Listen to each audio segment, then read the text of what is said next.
Good evening and welcome to the Candidate Forum for Minnesota House Districts 44A and 44B. My name is Linda McClune and I'm a member of the Roseville Area League of Women Voters and a resident of Roseville. I will be the moderator tonight for the Meet the Candidates Forum. So on behalf of the League of Women Voters, I want to thank you and you for joining our Candidate Forum tonight. The League is a nonpartisan volunteer political organization for both women and men, organized at the local, state, and national level to encourage informed and organized and active participation in government. This forum is part of our ongoing voter education efforts to help voters make informed decisions at the upcoming elections. This allows you an opportunity to hear candidates discuss issues that are important to you. I'll say right at the start, I think I have 55 questions here, that there's never enough time to cover all of the issues in a limited time in settings such as this. If your questions are not addressed, we encourage you to contact the candidates directly. We hope that over the course of this program, you'll learn more about the candidates and what they hope to do if elected to serve in the Minnesota House. While we never endorse a candidate, the League is directly involved in shaping important issues to keep our community strong. And if you're interested in learning about how to make a similar impact, I would encourage you to visit the League of Women Voters website, which is www.lwvmn.org. I would also like to make sure that you know that the views expressed in this forum are those of the candidates and not those of the League of Women Voters, and sponsorship of this forum is not an endorsement by the League for any candidate. This year, the citizens of Minnesota House Districts 44A and 44B are electing representatives to serve them in the House. And all candidates listed on the Minnesota Secretary of State website as registered candidates were invited to participate. They all said yes, although it appears we have someone either who is not going to be able to get here or is late. We will use questions written in advance that were submitted to the League or submitted tonight to the League members who are passing out the little index cards out here in the audience. And all questions, I'm only going to use questions that are directed to all the candidates. So if you have a question for a specific person, that you need to save that for when you talk to them one-on-one. And I will say that all questions become the property of the League of Women Voters, and they're locked in a safe in my basement. So answers to the questions similarly need to focus on the candidate, on the issues themselves and the questions themselves. And while you, of course, can talk about candidates' record, I won't allow personal attacks. So just to remind the candidates also that we're streaming live from Live 9 North, Channel 15, and the forum will be rerun on 9 North site and on the League of Women Voters site if you want to watch it again and again, so you can think about it. So let me introduce the candidates that we have with us tonight. So the two candidates for the one seat in House District 44A are Karla Nelson and Peter Fischer. And there are three candidates for the seat in House District 44B. They are Bill Don, who doesn't seem to be here right at this moment, TJ Hawthorne, and Lillie. So the order of the forum tonight will be as follows. All the candidates will have 2 minutes for their opening statement. We have wonderful timers here, sitting here in the front wearing purple. And our timer will call when it's 20, will hold up the yellow sign. They're not going to make any sound when there's 30 seconds left, and then they will hold up the red sign when you need to stop. You can, of course, finish your sentence, but I will enforce this rule to make sure that we give the same amount of time to each of the candidates. And only once have I had to really yell loudly to make the person stop. Then I will ask questions, and you have 1.5 minutes per response, and I will randomly rotate the order, which I did in advance, and so it's all mixed up. So just because you followed somebody one time, or you might be last and then first on the next question, so just so you're mentally prepared. At the end of the question period, you will have 2 minutes for your closing statements, which will be given in reverse order from the opening statements. And so I guess we're ready to start with our opening statements. And again, you have 2 minutes per response. So we'll start with the two candidates for the House District 44A, and we'll start with Peter Fischer. Good evening, everyone. I'm Peter Fischer, running for 44A. I want to say thank you, first of all, to the League of Women Voters for doing the work to put on this event for this evening. I've lived in Maplewood for most of my life. It's been an honor to be able to serve the area for the last few years. I'm married. My wife is currently retired from the University of Minnesota. I have 3 children. One is a paramedic firefighter captain in the Cottage Grove Fire Department. Another one is a probation officer at Hennepin County. And the third is a geotech engineer working at a firm here in our district. It's been an honor to serve, and I want to say thank you to everyone for that opportunity. Some of the things that have been very important for me for the last couple of years is working very hard in the Human Services area. I chair a Human Services Policy Committee. And during that time, we had a lot of bills coming through dealing with mental health issues, dealing with people addiction issues, helping people who've got disabilities, helping seniors, et cetera. We made a lot of progress. We made it in a very strong bipartisan way, because one of the things that I've heard over the years that I've run is people are very frustrated with the polarization that is happening out there. And one of the things I'm really proud to say is that when my 2 main policy bills came to the House floor over the last couple of years, and when we sent them off to the governor, 100% supported Republicans and Democrats. Because one of the things I focus on very much as I chair my committee is making sure that everybody is treated with kindness and respect, making sure everybody has an opportunity to be able to say in a safe way what they need to say, and have a good, civil, robust discussion. And that's how we get things to happen. That's why we had lots of support when my bills came to the House floor. In addition, I also made sure that as our bills were being put together, is not only did I have Democratic bills in, I also engaged my Republican colleagues on the other side, where they were carrying parts of my bill that became my bill at the end of the day. And that's another way that we work together to get things done for our most vulnerable in society. Thank you. Opening statement, Karla Nelson. Hello, everyone. My name is Karla Nelson, and I'm running for 44A. I want to thank you all for coming tonight, and we're going to get home, just only missed about 30 minutes of that debate, so yay. Thank you to the League of Women Voters for hosting this, and I decided to run for this seat because I'm just got so frustrated about being overtaxed, frustrated about how government is interfering how I run my small business. I feel like our constitutional rights are being ignored, but most of all, and what I'm most passionate about, is this war on the hearts and the minds of our children. And I am in this race to fight for them. Every child has a right, a God-given right, to grow up with a period of innocence, right? They have to be just in a society that is grounded in truth, an absolute truth, to have neighborhoods they feel safe in. Without that, their mental health is at stake. So our government has been taking more and more of our tax dollars for the education budget. However, our children, their proficiency scores, they're at an all-time low. So most of our families, our Minnesota families, they rely on this public education system. They rely on, they rely on this system to equip their kids to get into the adult world. But however, we've put this on the back seat for equity and inclusion, and many of our kids are going out into this adult world and they don't even have the basic skills to get into the job market. So we need to get our focus back on the core of education to keep government out of social agendas. Our schools and public spaces need to be neutral ground.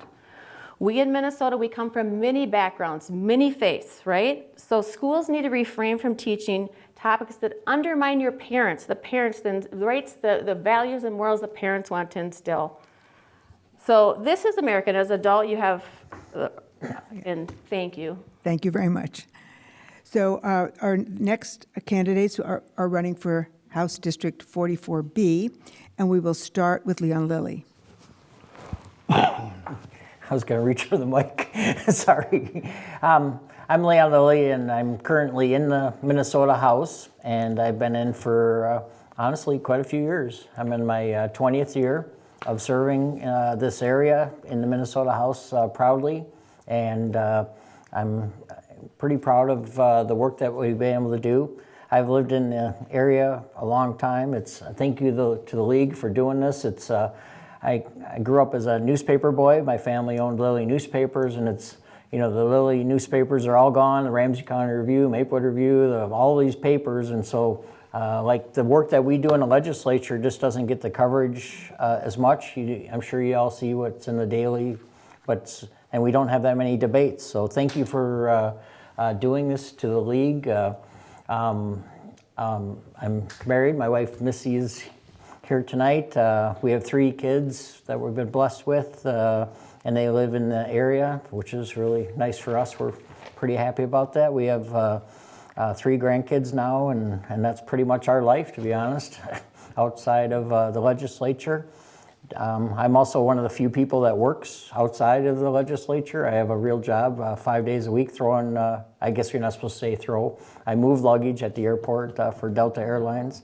We had a great press conference today. The lieutenant governor was there, and it's something that I worked on with others to work on fuel innovation to incorporate, 30 seconds. I can add other things later on, but again, thank you everyone for coming, and I'm looking forward to the questions.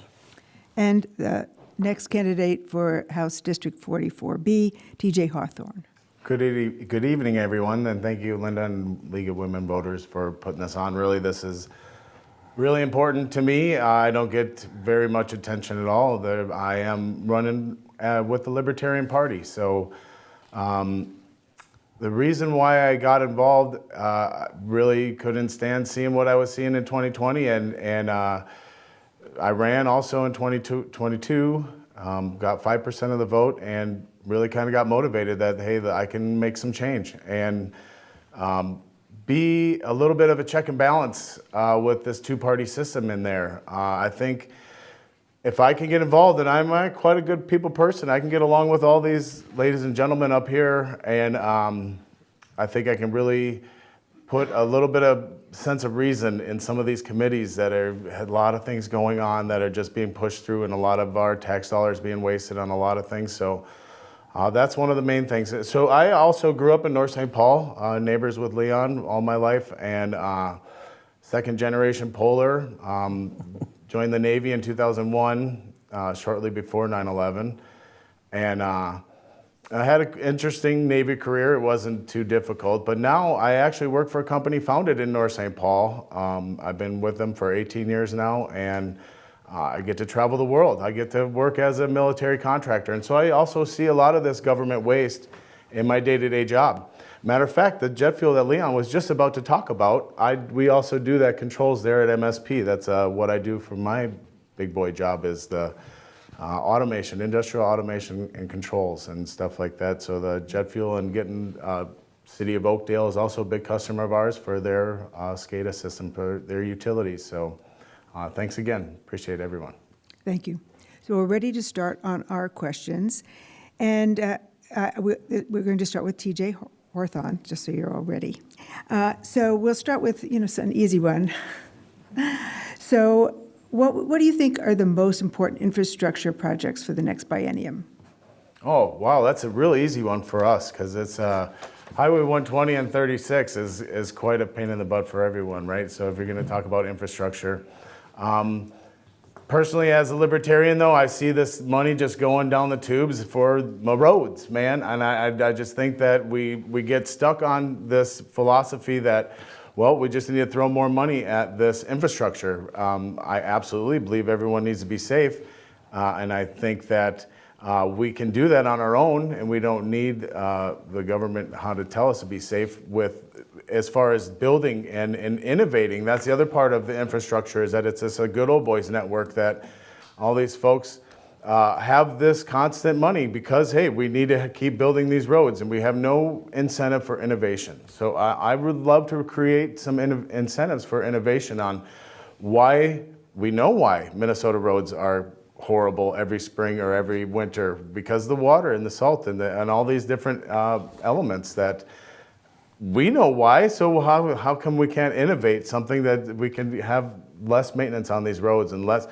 It's very interesting that we can be fined for having things wrong with our car, but the road that made that thing wrong is sitting there the whole winter long. And so these are the things that frustrate folks in my district. I know folks all around the country that I talk to. These kinds of issues that, yes, you're taking my taxes without my consent. So you should be able to take care of the stuff that I'm forced to have done. So thanks. Thank you. Next, Lillie. So the infrastructure projects around the state, I think I'm in a great position to speak about this. I'm lucky enough to serve one of the committees I'm on as capital investment. I've served on it for quite a few years, and The work with our senator and Peter and myself, we've been able to do a ton of projects. You know, in Maplewood, 36 in English, 36 in Margaret in North St. Paul, 36 in McKnight, Edgerton, not in our district per se, but when I had West Maplewood, so it's in Peter's district now.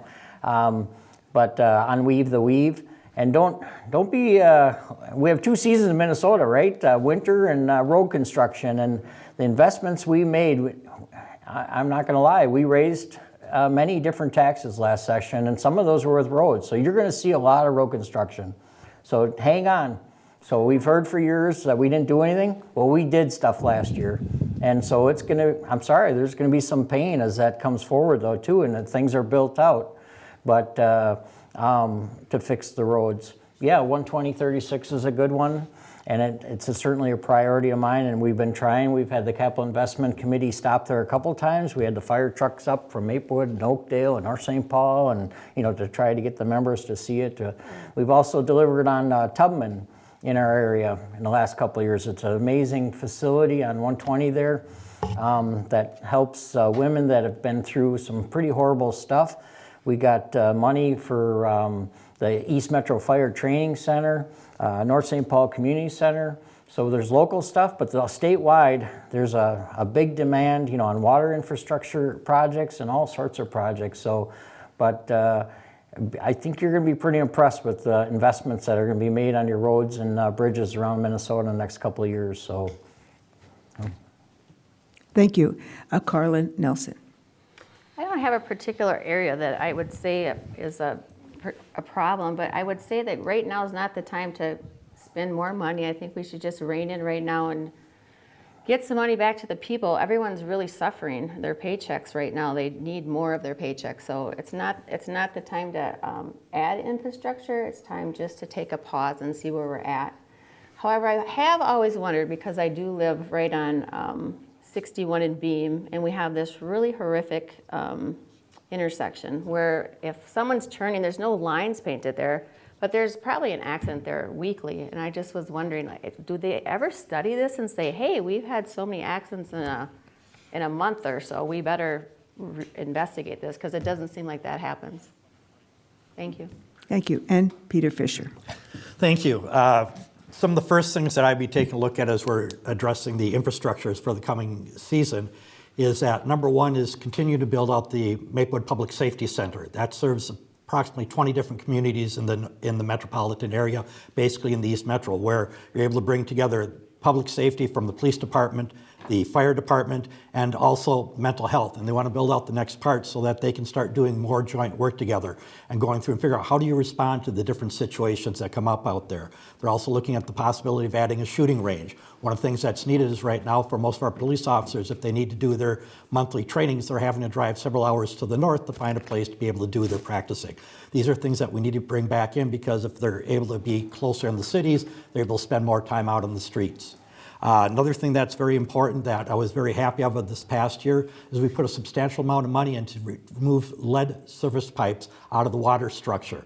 That is something that is very important. And when we take a look, no amount of lead is safe for any of our children. And that's one of the things, particularly in the older parts of our metropolitan area in St. Paul and Minneapolis, and in a number of our rural communities, we have too many lead pipes. And so we provided a lot of funding to help take it out. In St. Paul, they've also developed a program where they're helping to pay for the replacement of the service line. So if people have a lead service line going out to the street, when they're replacing the lead in the street, they'll help pay for replacing it up to the house. And that's really important to make sure that we've got good, clean water out there. Another thing that I'm also working very strongly on, and have been for a number of years, is addressing the water issue in the Northeast Metro. One of the things that we do know is that in the Northeast Metro, we're using our aquifer at a quicker rate than it's recharging. So we need to be able to build a system so that we can also have surface water coming in. One of the things that we know is in the Lake Elmo area that the aquifer is contaminated, but they've got nowhere to get surface water. So we've got to redesign and build that system. We had money we put aside last year to bring the communities together in a collaborative way to figure out how do we solve that problem. Let the communities drive what that solution should be. Thank you very much. So we're going to start the next question with Karla Nelson. And this is probably a result of what has been in the news recently. So what is your position on the purchase and possession of assault weapons? I'm 100% for the Second Amendment. I'm not in agreement with the new red flag laws. I think that due process should always be used when you're taking away a constitutional right. That's it. Okay. Leon Lillie. I would like to please, we hold all applause till the very end, please. Thank you. So last session, we passed a couple things I think that are kind of common sense. Some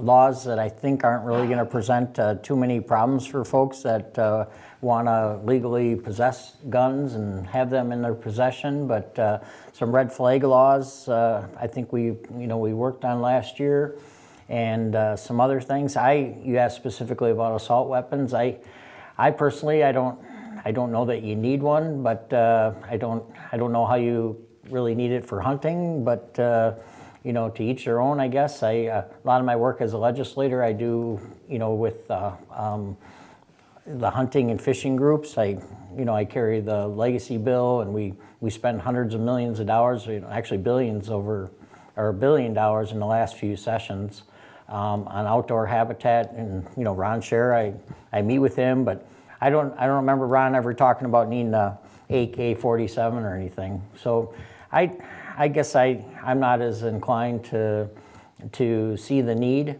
for that, and I guess that's about it.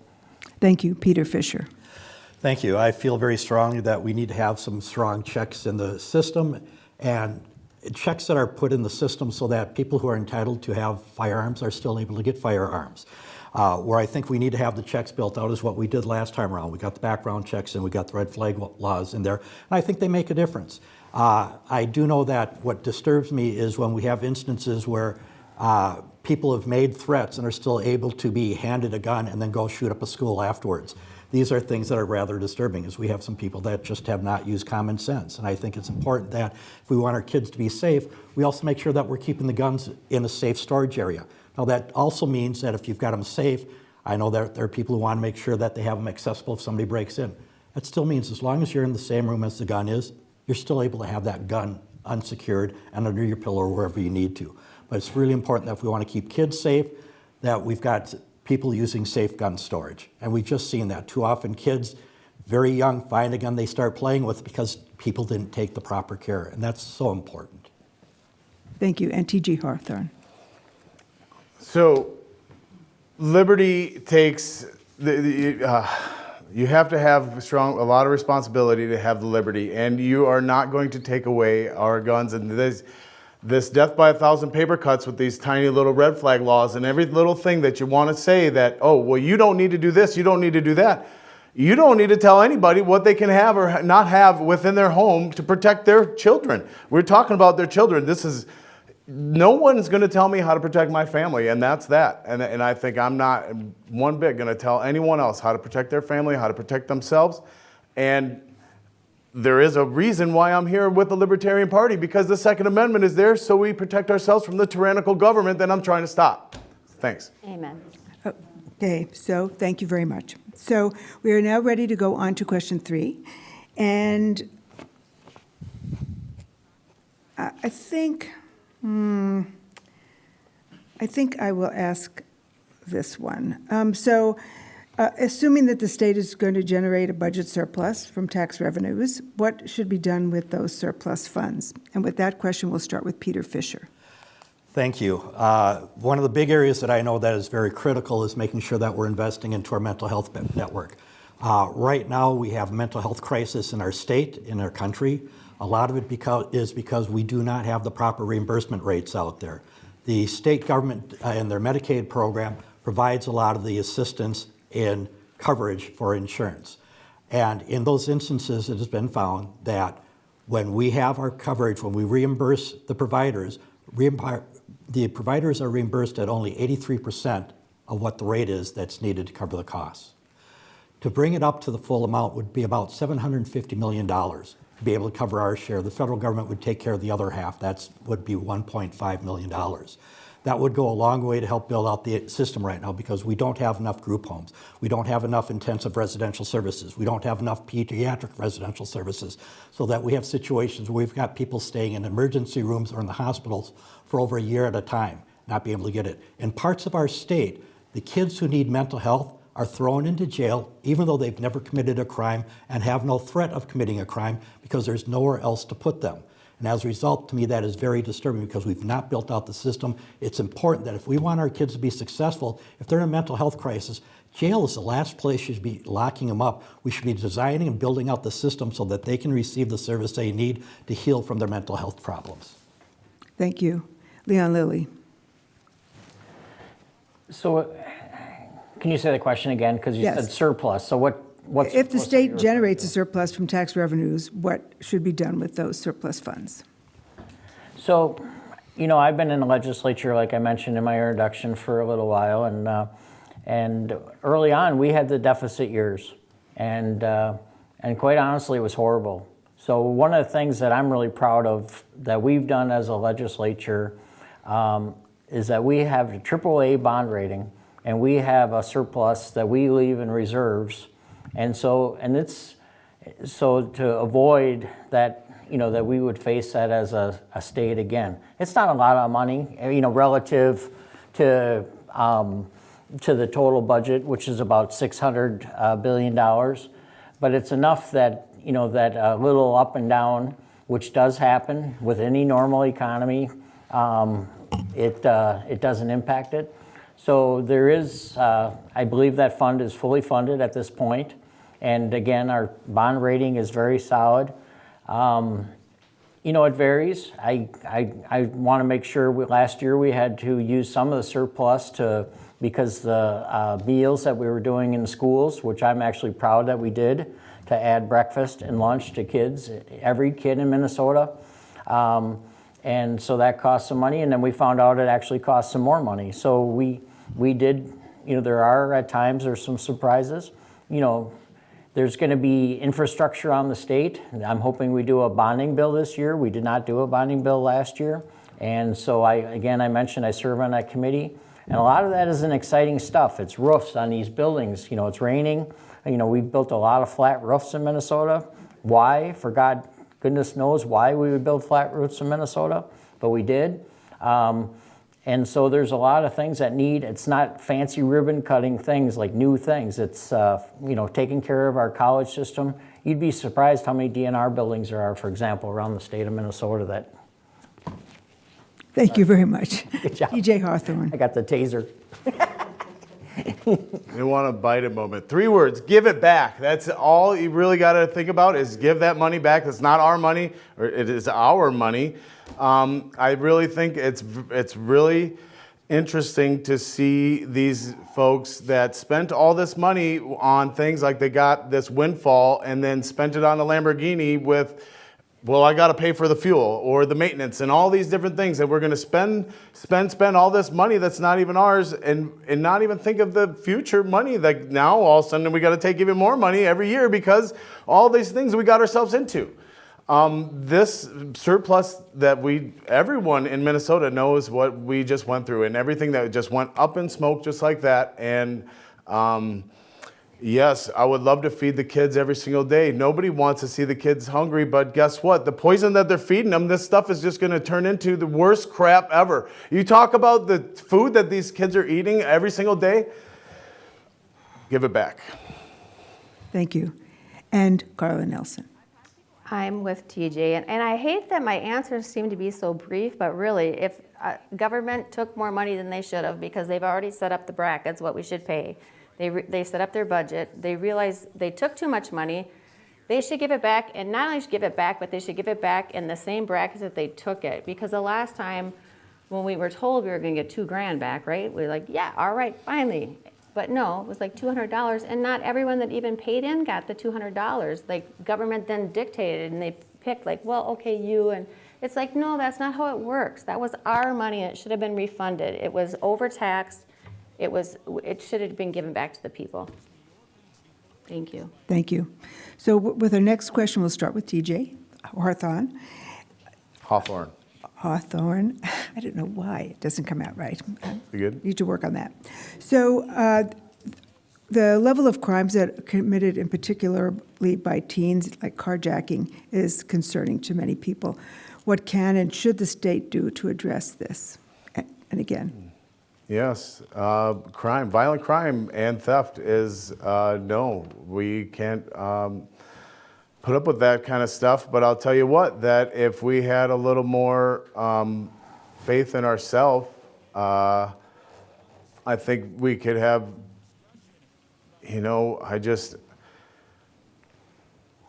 I'm not sure that I have faith in the judicial system when someone is stealing a car and then put right back out on the street, right? Or assaulting someone and put right back on the street. But then they're simple little crimes like parking tickets or little things like this that add up, and they got cops knocking at your door for this. I just think it's all backwards. I don't really know the answer because I'm a law-abiding citizen, if you want to talk like that, but I don't think just because something's legal means it's moral. And so you have a lot of things that go in with this, and you have district attorneys that are not prosecuting the correct crimes, in my opinion, right? Theft and violence, that's pretty simple. Everything else that we make up, again, it's this death by 1,000 paper cuts that we're just going to create more laws to create these felons or create these people that are all of a sudden going to be in this system. Now you talk about the children's mental health. Yes, I really do think there's a big epidemic there with the prescriptions that they're trying to just shove at our kids every single time that they come in crying to the doctor. I think that is very important to address. Not by any state authority, but I do think we can all talk about it without getting at each other's throats. So thanks. thank you. Next, Peter Fischer. Thank you. First of all, I'll say that idle minds, idle hands cause a lot of the problems. Too often kids don't have the opportunities to be engaged in something productive, and if you don't have and when I'm thinking back, when I was a kid growing up, we had all sorts of recreation programs out there that were run by the local communities, sometimes partially funded by the state. And that kept a lot of kids off the streets and kept them engaged in different things. That's where part of the problem comes in, is we don't have those same programs. We need good, strong diversion programs when people see at-risk kids out there, being able to say, hey, here are some things that we can keep you involved with so that you're not getting into trouble. I think those are very important. I've seen the success of those. I work for a nonprofit. I've been working for nonprofits serving homeless youth for over 17 years now. And some things I've seen very effective is when you're able to provide children and youth with other opportunities that are very productive, they don't get into trouble. And so we have to spend more time on that. Ramsey County's been doing a lot of work on that and been having success. When we get into carjackings, one of the big problems that what they found out is that you had rings that were going around the area, and at the time that this was breaking out, that the different police departments were not very well coordinated between each other. So you'd have the rings going from one community to another community, and over time, and it peaked a couple of years ago. That is starting to fall because the different communities, the police departments are coming together, sharing information, because crime just does not stop at one border. It goes from one city to another. And that's one of the things I'm really proud of our local police departments, is coming together and figuring out how do we solve this problem on a regional basis, because it doesn't just stay. If you hijack a car and take a car in one city, very quickly another city. So you got to have everybody working together to help solve the problem. Thank you. And Leon Lillie. So the car theft issue is interesting.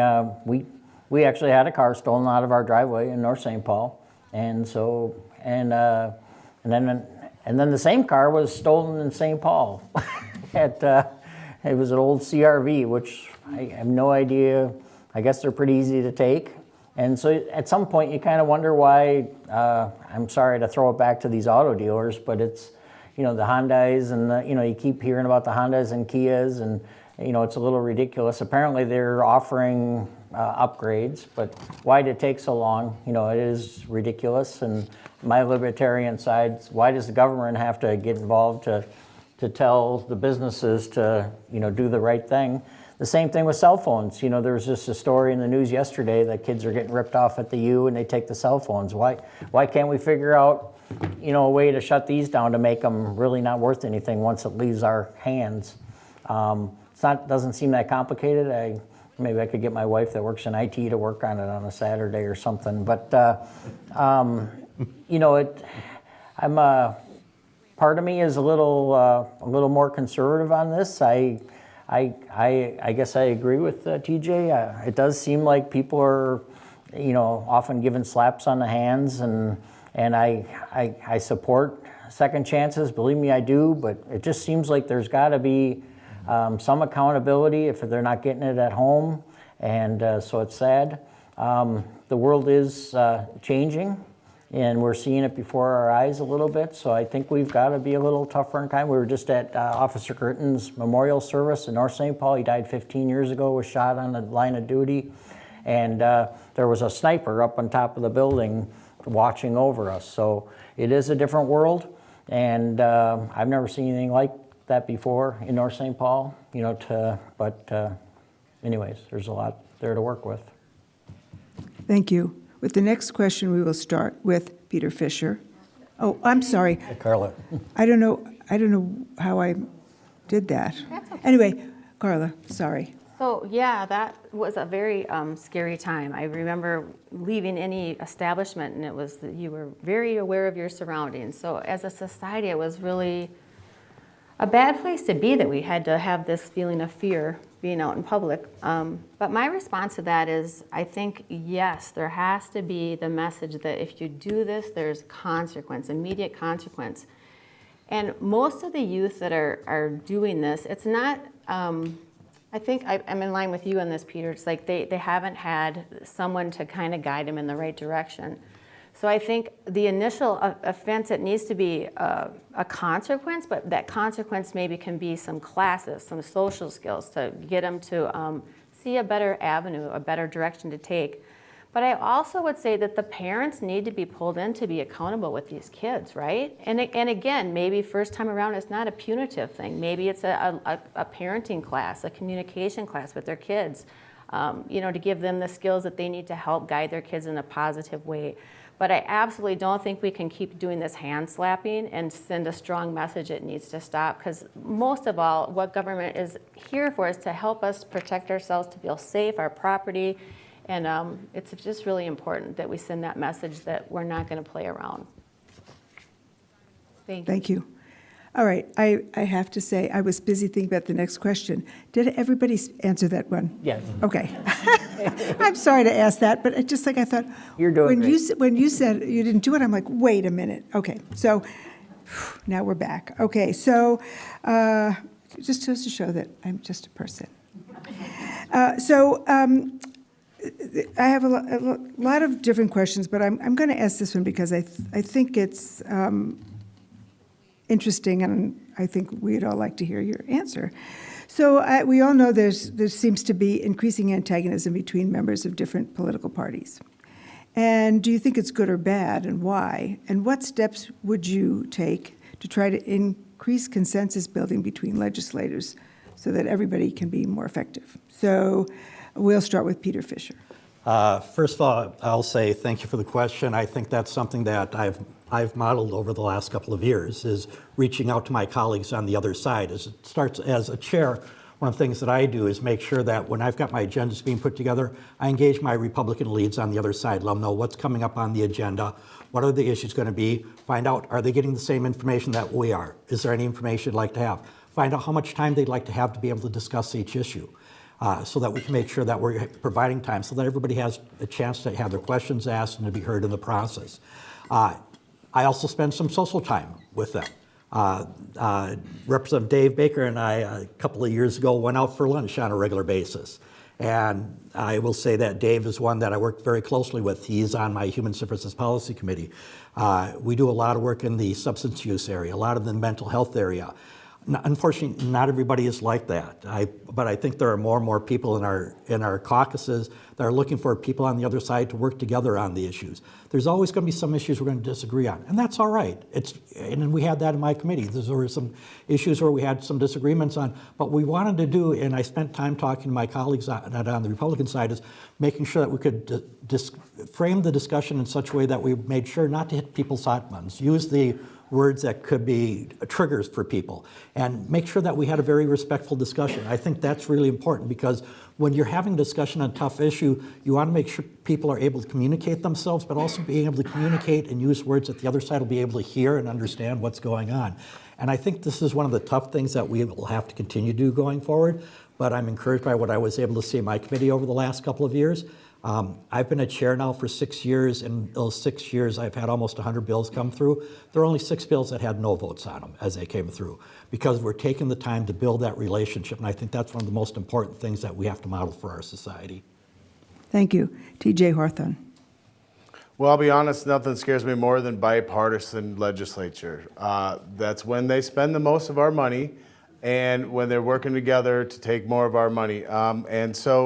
But when we're talking about being civil, yes, don't confuse my passion with anger. I promise you that I'm a very nice person to get along with, but I truly think that we've seen it right here. When there's one side that has all the power, then there goes all of our civil liberties, and not all. I know it wasn't that bad with all that, but enough to get me involved, and I just can't sit by and watch it. So I think it's actually really great that I can be a third party, and I'm actually not in this fight like this. I could step aside and listen. I'm really good at listening to what folks have to say if they have a good argument. Just be ready when I have my argument as well, because I like to think about things a lot, and I do believe that the answer to our problems is not legislatures getting involved. I think the answer to our problems is legislatures getting out of being involved. Really, that's actually exactly why I'm involved, to try and pull back the reins of the Minnesota government. So, Thank you. Karla Nelson. I would agree with you. There does seem to be a lot of butting heads, like a lot of growing hatred between our two sides, and I hope as a society we can just take God's words and know that a house divided against itself cannot stand. So we need to, as a people, as Americans, we need to focus on our Constitution, and I think if both sides focus on that, on the Constitution, and that's what's going to give us our freedoms, that's what's going to provide us our happiness, our pursuit of happiness, right? So I would just say that always speak truth, but speak it in love. But the hate does need to stop. And really, it's America, so we do have freedom of speech. But I would ask in our forums and whatnot that there are, ground rules that, hey, that can't go there. And kind of like what you said, Linda, when we started, I've only had to yell at someone once. So, yes, I think we need to come together. We need to unite. It's now more than ever, we need to unite. Thank you. Thank you. And Leon Lillie. So I think it's changed during my years in office. I think what you see nationally is quite honestly some of what we see at the Capitol. It's frustrating. I've kind of similar to what Peter is saying. I try to be very intentional of what I do. And the funny thing about our business is that, say TJ was a member and I was a member, and today we may totally disagree on something, but tomorrow we have to work together on something. So I've kind of helped this, I call this my philosophy throughout my 10 years. I've really tried not to punch people too hard. You know what I mean? Like you argue, but you just try to do it in as best the way you can. I've been intentional about where I sit on the House floor. I sit like you are, right next to the Republicans, right across the aisle, and often I'm seen talking to, and sometimes my team are like, why are you friendly with them? And I'm like, it's a little sad to me, quite honestly, at times, some of the comments I've had. I live, my office is intentionally there again. I've been on the 3rd floor. Every year I've been on the legislature was a blended floor. There's Republicans and Democrats, and we're crossing paths. You gotta be quiet some times and shut your door, or they gotta shut their door when they're, but we're together.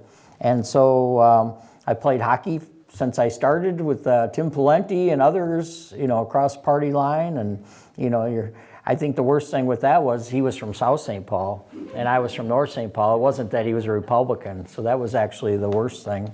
And, you know, being from South St. Paul. But anyways, I suppose that's not as funny anymore. But it's still, no, I think we have to be conscious of that. And I think the legislature used to be really well served by switching back and forth. I think, you know, being in a minority and a majority, I think, is actually good for all members. And now we're in a majority. I enjoy it, but I think it's better. I think the state is better when we're. Thank you. Thank you. So we'll next question. We will start with Leon Lillie. So, what is your position on disclosing campaign contributions by corporations, and why?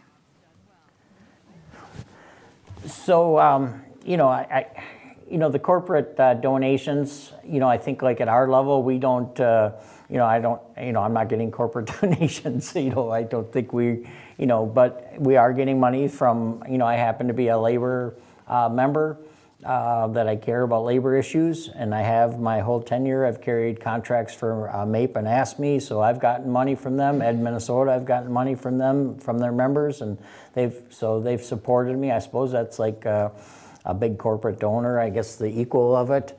I've been honored to represent those kind of issues, you know, as well as others. But you know, it's an interesting time. I mean, keep in mind, I think, you know, and Peter has a job too outside. There's a lot of members that serve in the legislature that are wealthy, and I think we're a couple of the few that actually work outside of the, you know, in real jobs during, you know, because we're, you know, contrary to what people think, it's, we're not, you know, it's, you know, it's not a horrible wage, but you're not, it's kind of a career wrecker in a way to be a legislator. And, but I don't see it. I would imagine our party is, has, you know, DFL party has some big donors as well as Republicans. I don't know how many, probably not as much in the Libertarian, so he's probably flush. I can't wait. He's independently wealthy on his own, but anyways. Thank you. Karla Nelson. I don't believe we should accept corporate donations. And if we do accept them, they absolutely need to be disclosed.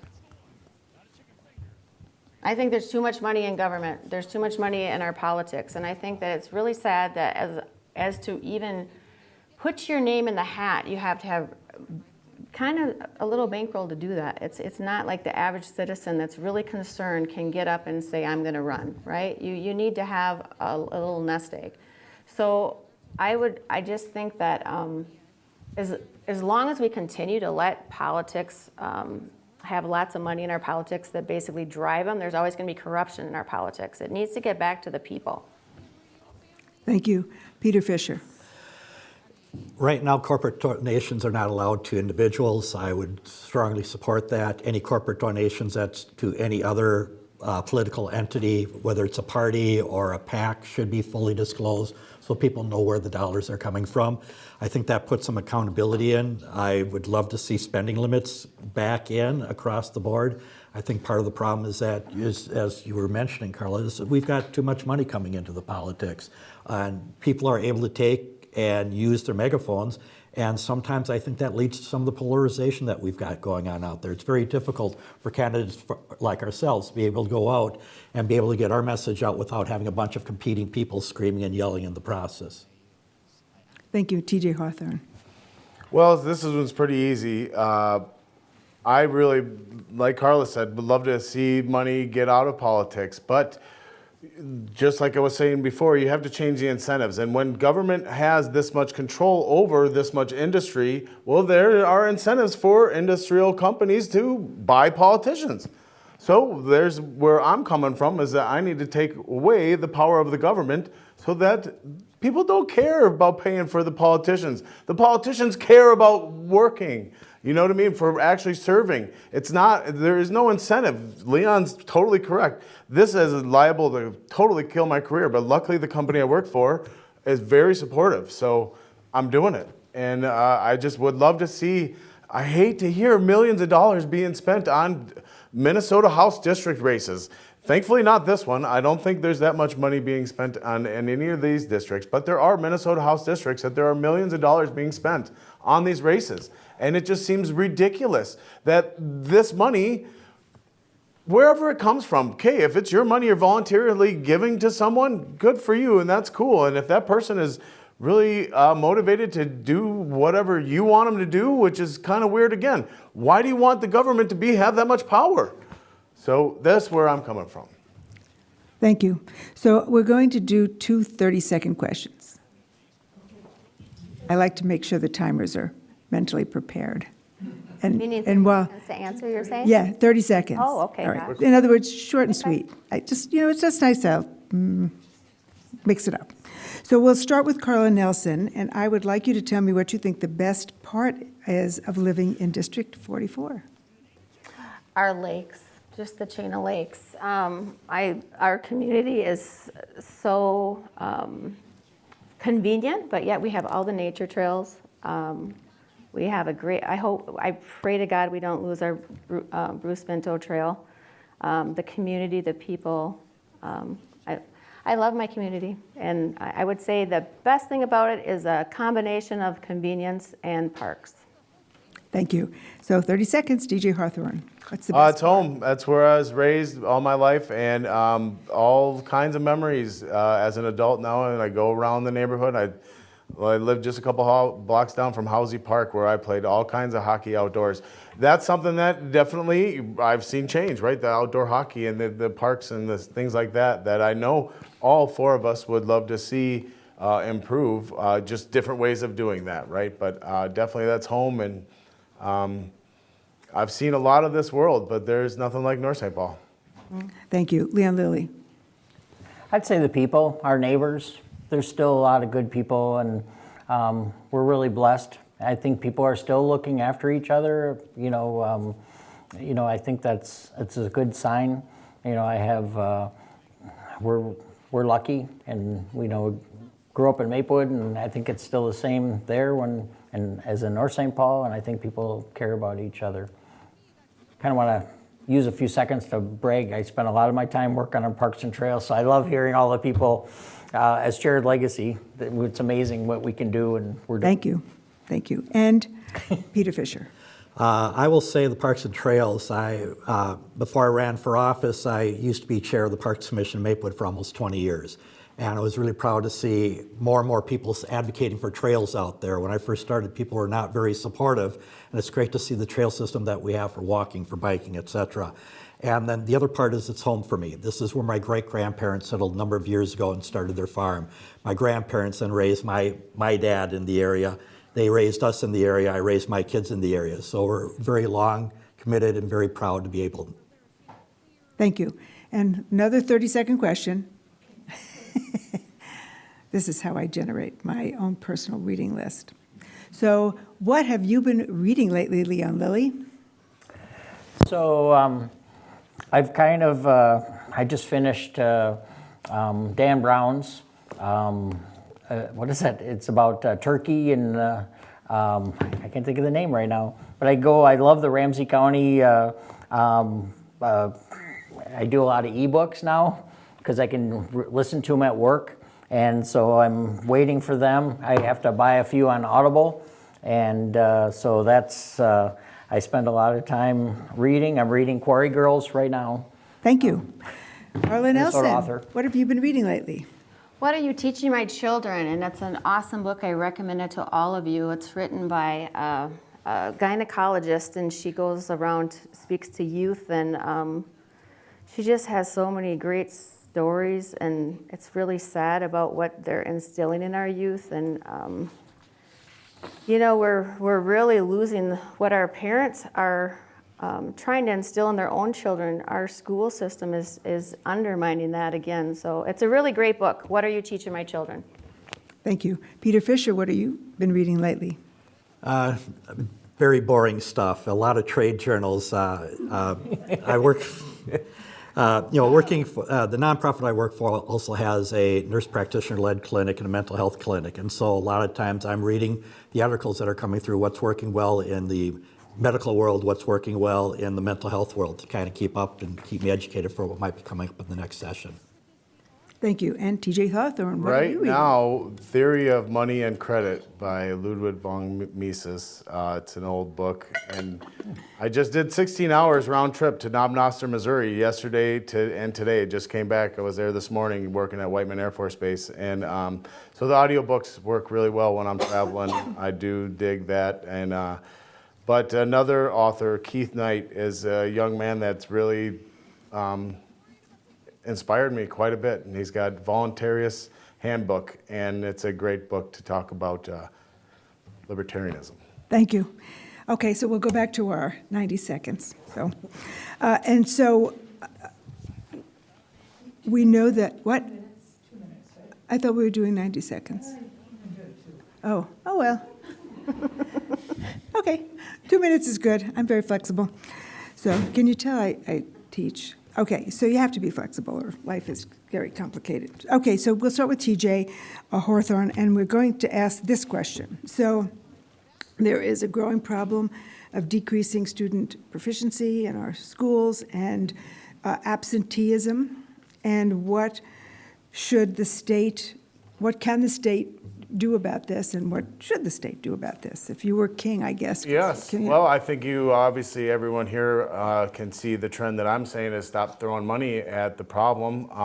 I have a radical idea of free market education. I really do think the educators out there that really do care could really put together some really great stuff for our kids and teach them a lot of the best things that we all felt like we had growing up. You know, just like someone mentioned the different extracurricular things that are going away, right? Because, well, when you must fund this, well, then you can't fund this and things like that. So I think a free market education approach is the proper way to go. My wife is a public school teacher in the White Bear Lake School District, and so we have a lot to chat about in this aspect, right? Because people can get very passionate about this very subject, right? And why not? It's our kids. And I think it's really important. And I do see the decline since 1972 when the Department of Education was founded.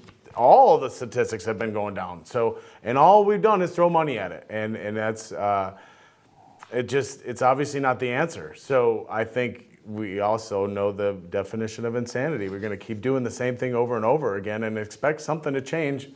I don't think that's happening. So. Thank you. Leon Lillie. So one of the things that's going on locally, and a lot of people don't know, but our local school district is actually really doing a good job in North St. Paul, Maplewood, and Oakdale. 622, they're above state average on so many things like the achievement gap and other areas, and they're really fighting a good fight. So, but the other day my wife showed me our grandkids are go to St. Croix Prep, and she showed me the graph of how that school's doing versus state average, and it really hit me hard to see the numbers of the state average and in the scores. And it actually shocked me to see the gap between just that school and where we're at in an average. I think it's not good. I mean, there's so many factors that are going on, and I happen to agree that maybe money isn't the total answer, because we have increased our funding, although we had a lot of years that we were behind. So our schools were behind funding-wise, and we're trying to make it better. I mentioned meals to get kids, we work a lot on housing. There's a lot of people that have housing insecurity. I can't remember how much time we have, but I'll watch your deal. But there's a lot of people that are, that are not coming from stable housing and food at home and stable home environments, and we need to do what we can, and we've done some of those things. And I think that'll help. I think we'll see the impacts in achievement in the next couple of years on some of these things. Thank you, Karla Nelson. So, yeah, district high schools, they're far below grade level proficiency. North Senior High, 84 are below in math, 68 are below in reading. Roseville High, 62 are below in math, and 51 are below in reading. So, We need to do better than that. And I think we're spending money on needless social projects, not to mention, I mean, the menstrual products in the bathroom, that was a huge waste of our money. And that money could have been spent on the programs maybe that, you know, we could help the underprivileged youth get into, you know, do things with that money. But this is just wasteful spending. I mean, put it this way, $3.6 million, and it was a $2 per student, 4th grade and up. So they took all the students, so we're not just looking at the female students, but now we're gonna pay $2 per year, per student, every year. And do you think they're gonna use the menstrual products in the boys' bathroom? Probably not, but we're still paying the $2 a year. So we're using our money, it's just frivolous and it's ridiculous, and we need to put the resources in the back of the core of education. And that's all I have to say. Thank you. And Peter Fischer. First of all, I will say that in terms of the school system, there's a lot of things that have changed in the school system over the years that causes things to be much more complex. And what I'm talking about is that when I went to school, you know, it was basically all able kids were able to go to school. If you had a disability, you were basically tossed to the side and not incorporated in the school system. One of the things I will say is that what's good is we're now doing that. It takes extra supports. Sometimes it does cause some disruptions in the classrooms, and that's always a challenge as the support students, staff is making efforts to help educate the kids of how to do the work. The thing is why it's important that we have to continue working with these children and helping educate and spend the time to make them understand and learn is because we have a severe workforce shortage out there, and we need every able-bodied person and people with disabilities to be engaged and educated to the point that they can be working in the workforce to help solve the workforce crisis that we're having. Some of the other things I think is real important is I think one of the things that we're going to see a difference is with the free school meal programs, breakfast and lunch out there. I've been to several schools where the teachers have said that some of the behavior problems they had with kids disappeared once they started having meals all day long because there were kids who were not able to get meals before and were going hungry. This is one of the most important things that I think long-term, we're going to see this is one of the contributing things that's going to help raise scores out there because students are going to be able to concentrate. It's hard for them to learn when they've got an empty stomach out there. And the other thing that I'll mention is that one of the things that I've heard testimony from kids on, from young girls, is that sometimes when they're at school and their period starts, and they're coming from a poor family, they may not always have the products available. And they were so helpful and thankful that that product is available. And while it's done for every kid out there, I think it's very important is a number of our bathrooms, particularly in 622, are single-use bathrooms. You don't have all the boys' bathrooms here and all the girls' bathrooms there. It's a long row of single-use bathrooms. One person goes in, uses it, another person goes in. I think that's also something to keep in mind. Thank you. So with the next question, we will start with Peter Fischer. So an expanded ERA almost made it to a public vote. Will you support the drive for a state ERA going forward, and why or why not? Yes, I will. I was strongly supportive of it for the last 2 years. I think it's very important that we have a strong ERA out there for everybody. It's something that we started years ago in the country. I know it's one of the things that didn't quite make it over the line. And I think it's important that this is one of the things that should be in our Constitution, that we're protecting everybody across the board. Thank you. Lillie. It's actually shocking to me that this is even an issue in today's world. 1920s, the women got the right to vote, which is shocking also. I mean, that it took that long. I'm office right next to Karla, who's the author, and she was losing her mind working on this and was very dedicated to doing it. And I thought we were going to get it over the finish line, but it didn't happen this year. And I think it just makes total sense. There's just no reason that so we need to pass it as a state, and then so many states need to pass it for the federal government to do it. So to me, it's one of these things that's a little ridiculous that it's even gone on this long. And I don't see any reason not to. DJ Hawthorne. So just to be clear, this is the Equal Rights Agreement or Amendment. No. I don't support the state telling who is right and who is wrong. I totally think this sets a bar, and then all of a sudden you have a bar to manipulate and to get around. And it's very interesting because it's so easy to say, yes, I care about the minority. Look at who's the minority here. And this is the thing is, our Constitution, our federal Constitution was set up for the rights of the minority in a constitutional republic, not a democracy. So when you have 50% plus one, well, now our mob rules, and then they get to tell us what is right and what is wrong. And so I absolutely do not support the state telling us who is equal to have rights. I think that is very important, and I would love to clean up. There's already so much of that garbage in our Constitution in Minnesota, but it is what it is, and this is where we're at. But I think you just keep piling that bureaucracy on, and then you're just going to have to be mandated to spend more money somewhere else. So it's just wrong. Karla Nelson. And I could be wrong, but I guess I can't answer the question. It's more of I'll just speak on it. But so the equal rights was when we almost lost our religious freedoms. So it's no. Peter's saying no. So It's men and women. equal rights for men and women. We already have that. Okay, well, I guess I'm in the dark and I'll have to do a little homework on it, but as far as our Constitution, I think it's a perfect document and it basically gives all of us equal rights. So as long as all of our lawmakers are following our Constitution, yes, we have it. Thank you. So we're going to talk a little bit more about money. So we'll start with TJ Hawthorne. And we have high corporate tax rates.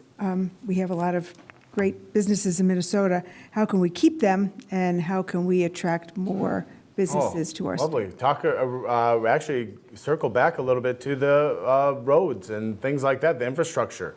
I think we can eliminate corporate taxes. I would love to not tax, because corporations don't pay taxes. That tax is just coming right back to the consumer, 100%. So their bottom line is not going to change no matter how much Minnesota thinks they're going to tax them. So I think we could give them incentives and say, we don't want to tax you at all. How about you create things? Who knows? Let's let the human action happen and let people innovate on things and stop stealing their income because they produce something that doesn't give us the right to take it. So I think corporate taxes should all go away, and I think we would see quite a bit of progress. I think that we inhibit business by taxing them, and so that's where I stand, and 100% always stand there. Karla Nelson.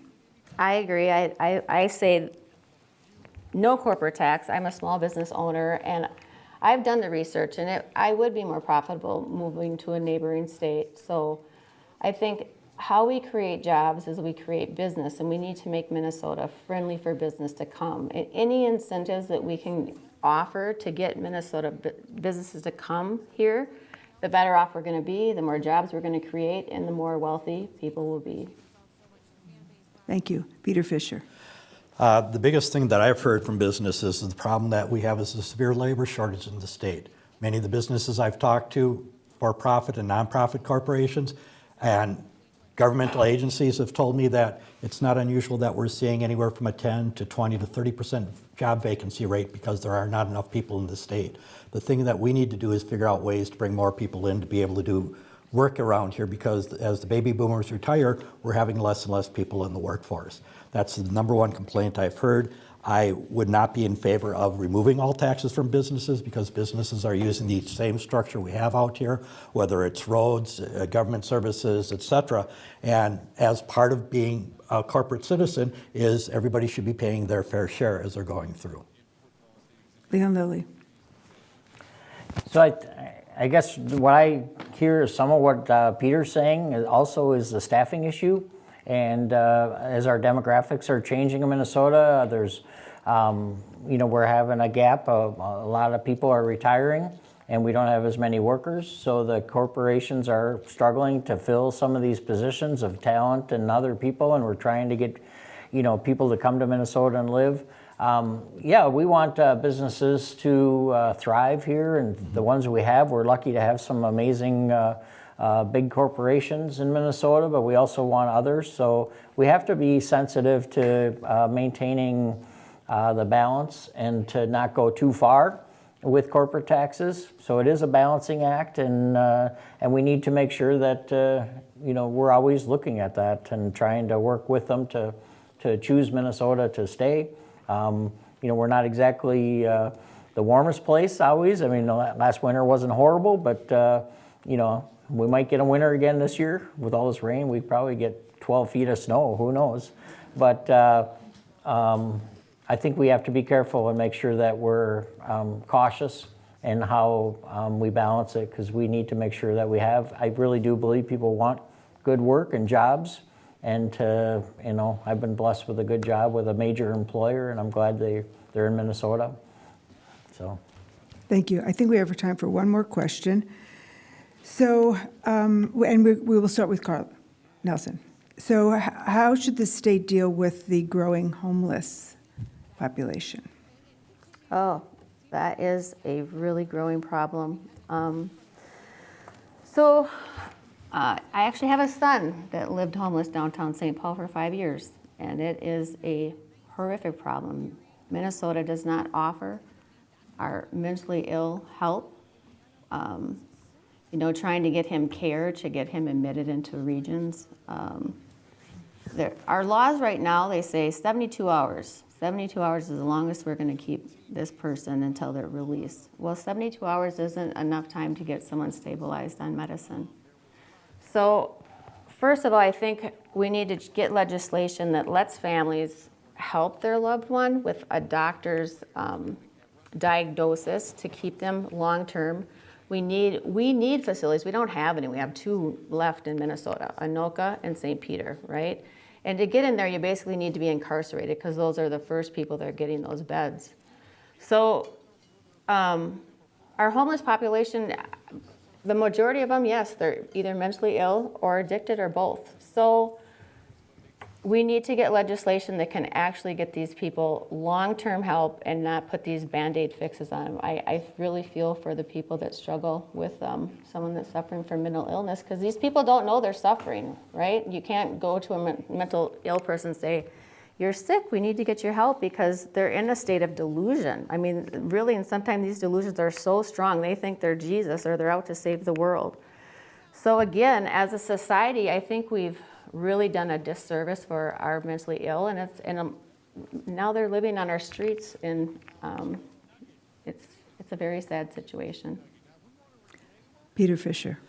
There's a number of issues that wrap into homelessness. One of them that I saw was very common when I was working at Avenues for Homeless Youth in North Minneapolis, is that we had a number of youth that the reason they were homeless is because while both parents were working, they were not being paid enough, working 40 to 60 hours a week. They were not being paid enough to be able to cover the cost of the housing and the food for the kids.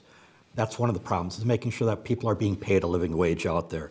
Number 2, making sure that we have affordable housing that's out there. We need to do more in investing and building out our housing system out there.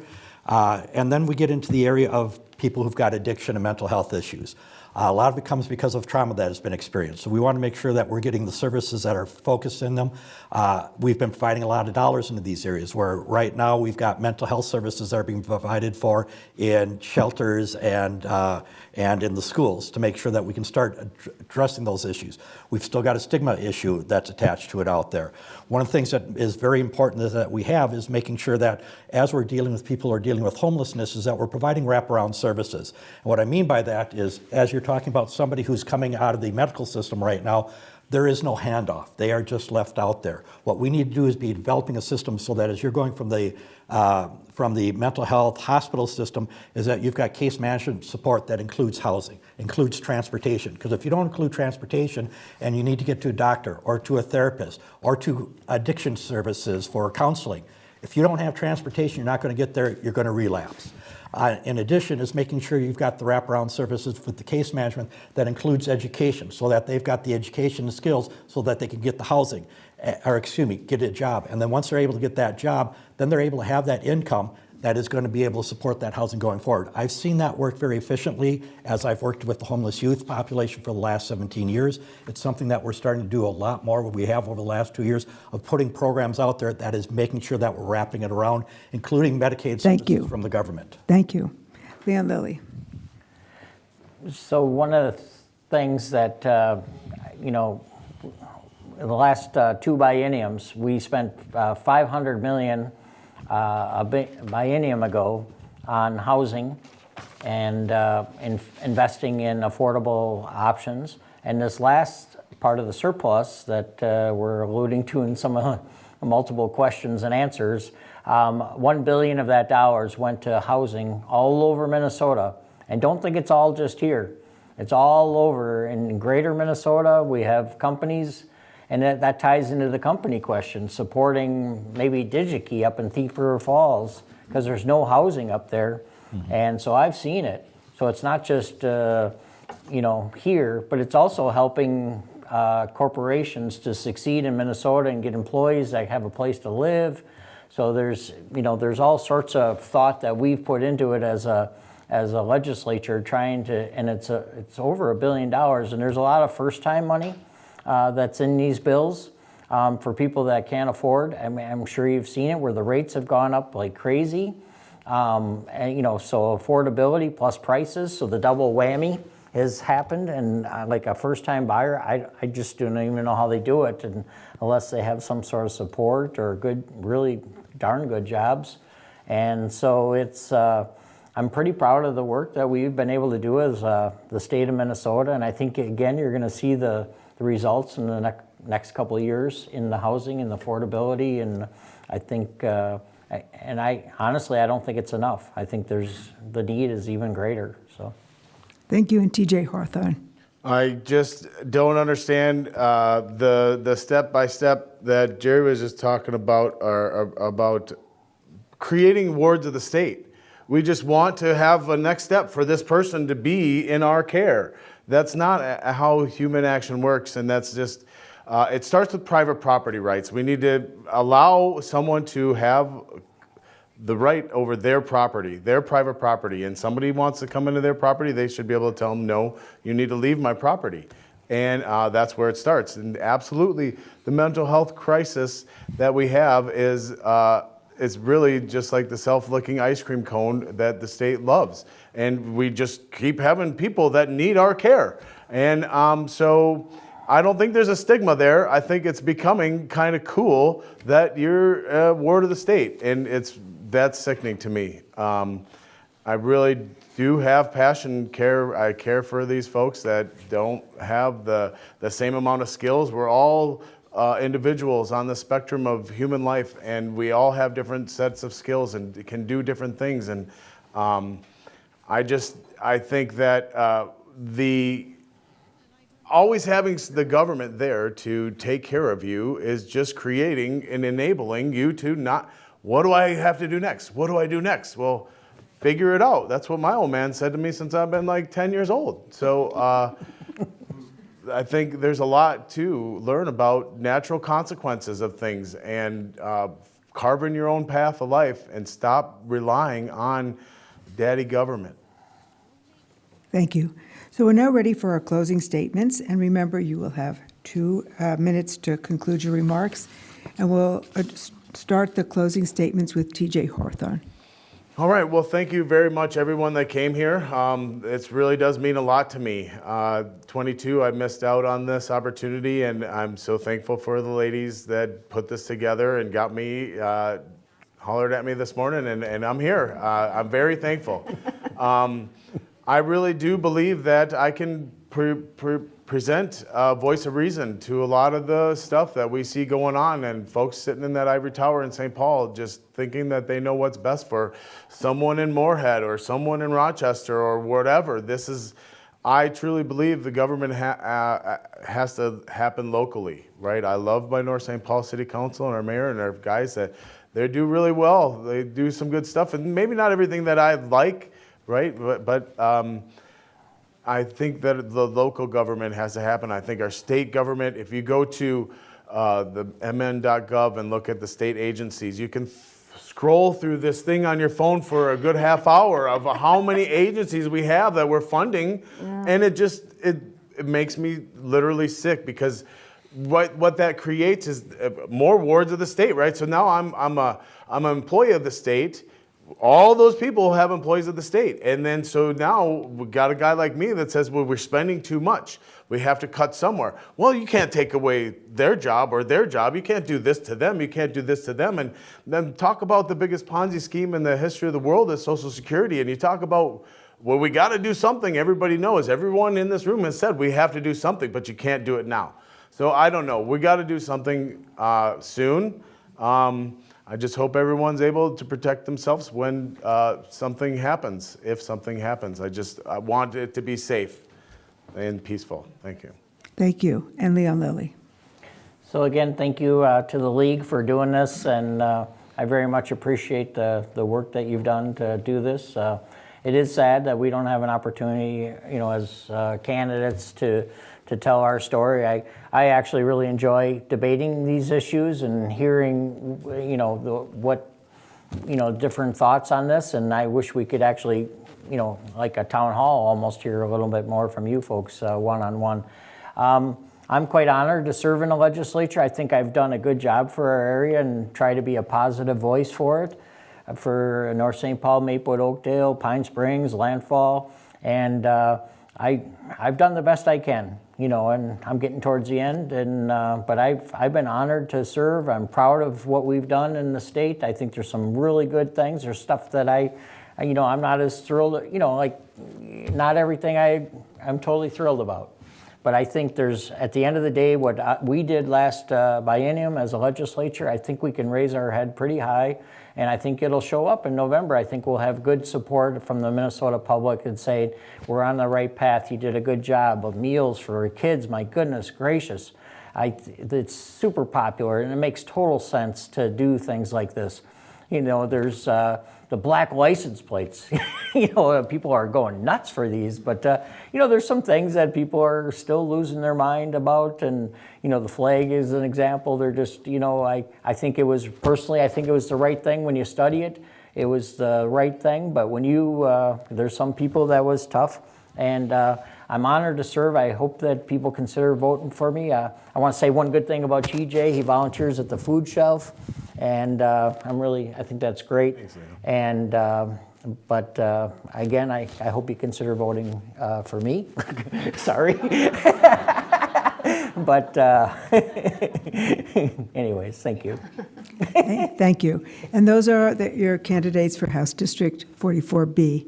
So we'll now hear from our candidates for House District 44A, and we will start with Karla Nelson.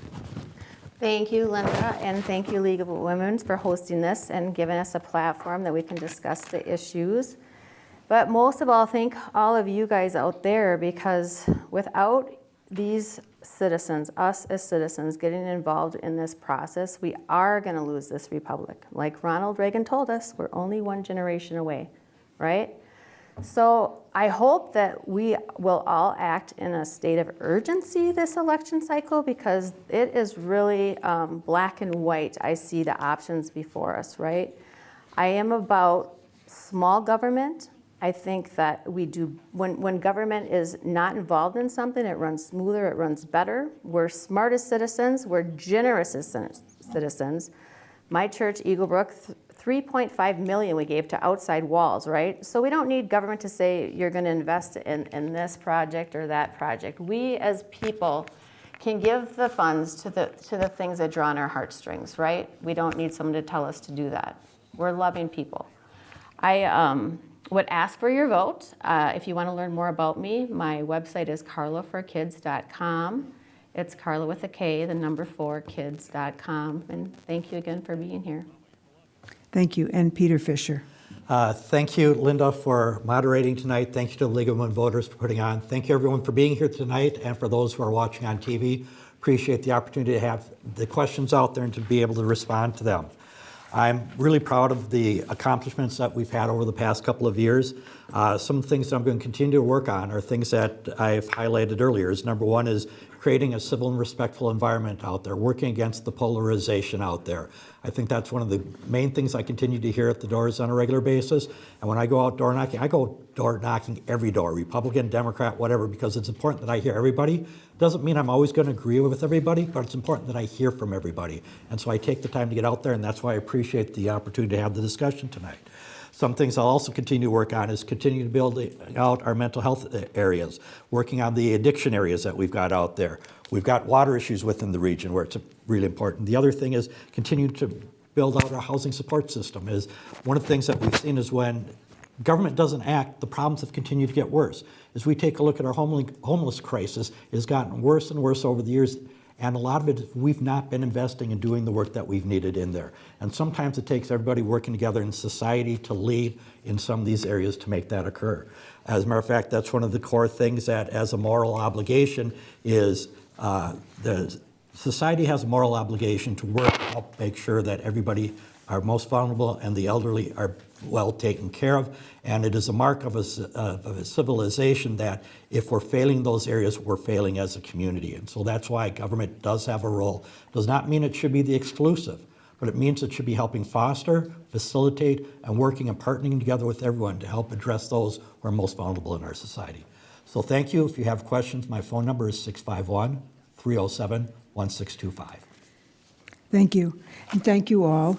I would like to remind the audience that the views expressed in this forum are those of the candidates and not those of the League of Women Voters, and sponsorship of the forum is not an endorsement of the League for any candidate.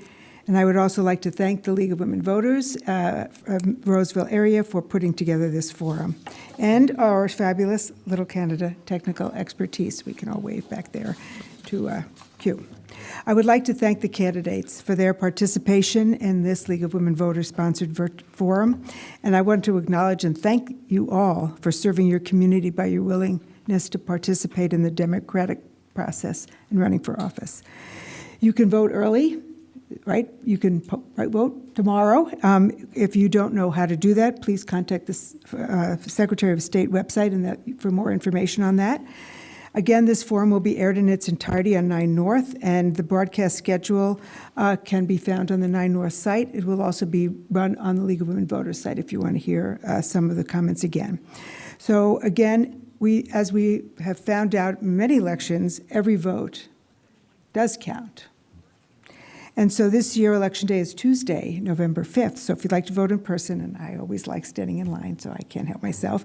If you like voting in person, the polls are open from 7 a.m. to 8 p.m. So I hope you all stay well, and thank you, and good night.